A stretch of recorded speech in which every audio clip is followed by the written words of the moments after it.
Rapaz, mas que semana lazarenta essa que eu tô tendo, viu? Esses últimos 7 dias, eu acho que foram um dos dias mais conturbados, mais esquisitos que eu tive desde que me tornei deputado federal.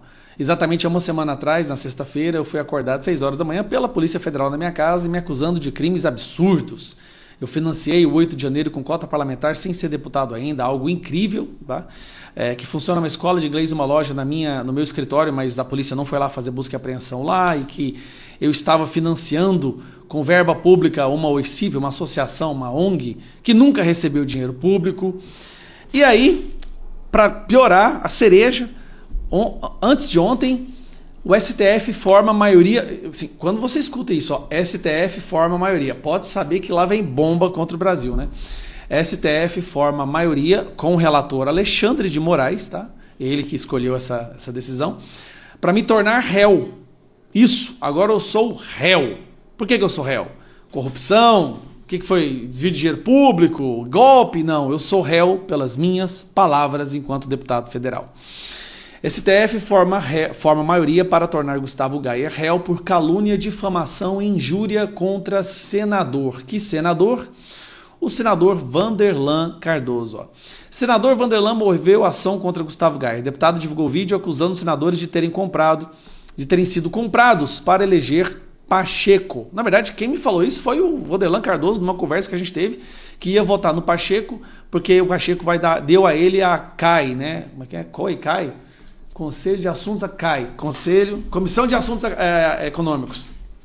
Agora é o seguinte, o Vanderlan Cardoso é um senador aqui do estado de Goiás que tem na sua base os evangélicos, os cristãos, igrejas que o apoiam, se dizia de direita, mas votou pela permanência do Rodrigo Pacheco. E eu avisei para ele, Vanderlan, se você votar no Rodrigo Pacheco, nós vamos ter uma continuidade dessa ditadura, nós vamos ver mais pessoas inocentes sendo perseguidas, inclusive os cristãos, inclusive seus eleitores, pessoas inocentes terão suas vidas destruídas na mão do Alexandre de Moraes. A única chance que a gente tem é não reeleger o Pacheco. Então, por favor, não vota no Pacheco, não traia o seu estado, os seus eleitores, mas parece que a Comissão de Assuntos Econômicos foi mais importante.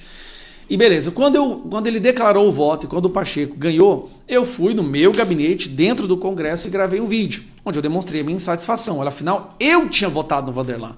Eu fui uma das pessoas que votou no Vanderlan para senador. E como deputado, eu verbalizei a minha indignação.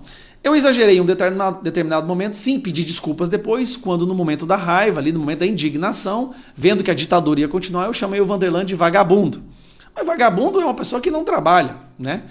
Tem muita gente que tem orgulho de ser vagabundo. O que acontece? O Vanderlan me processou, entrou com um processo contra mim no Alexandre de Moraes, falando que eu tinha que falar que ele era vagabundo era uma tentativa de abolição do Estado Democrático de Direito. Preste atenção nisso, está no processo. Ele me acusou de golpista, de tentativa de abolição do Estado Democrático de Direito por meio violento, porque eu falei que o senador era um vagabundo. Só que nós, deputados federais, temos imunidade parlamentar para falar o que a gente quiser, pelo menos é o que está na Constituição, né? Na época que a Constituição era respeitada. E agora eu me tornei réu por calúnia e difamação. Tá aqui, ó. Me tornei réu por esses motivos. Formaria, calúnia, difamação e injúria contra senador.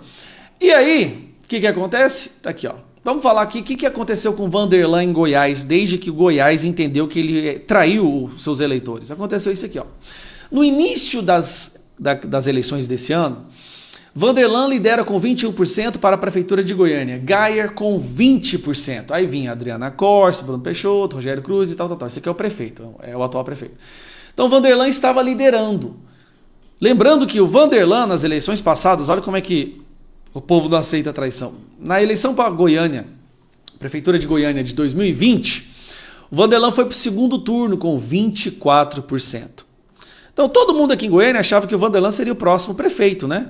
O Maguito veio a falecer e o Vanderlan Cardoso foi para o segundo turno com 24%. E eu fiquei aqui, ó, Gustavo Gayer, com 7,6%. Isso no DC, sem fundo eleitoral, sem tempo de televisão, sem fazer um santinho.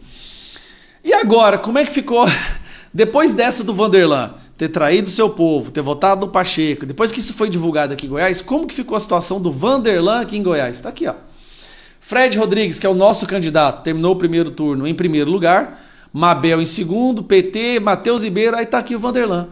Vanderlan ficou com 6,57% dos votos. Olha que curioso. Ele estava com 21, no início, terminou com 6. É esse o preço da traição. Esse é o preço da... Ó, ele estava liderando lá atrás, ó. Vanderlan lidera. Então, Vanderlan, infelizmente, você traiu o povo de Goiás. Para mim está mais do que claro que a sua existência política agora se tornou insustentável.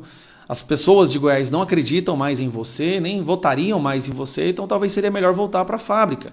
Eu conversei com você naquela vez, na sua fábrica, dizendo, cara, se você fizer isso, você vai ser visto como um traidor, você vai contribuir para essa ditadura que a gente está vivendo.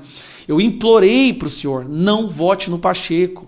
Nós não podemos deixar que esse presidente do Senado continue, porque é ele que está dando essa liberdade do autoritarismo que a gente vê hoje, esse aumento, esse fortalecimento dessa ditadura.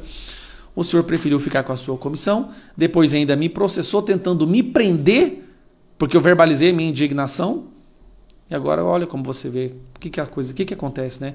Hoje você se suicidou politicamente. Agora, se tornar réu nas mãos do Alexandre de Moraes hoje no Brasil, Vanderlan, é quase que um atestado de idoneidade, é quase que um atestado de honestidade. Então, se você achou que você estava me prejudicando, quem saiu pior foi você. Eu sinto muito. O senhor tinha tudo para ser um ótimo guerreiro contra essa ditadura. Afinal de contas, o senhor foi eleito pelas igrejas evangélicas.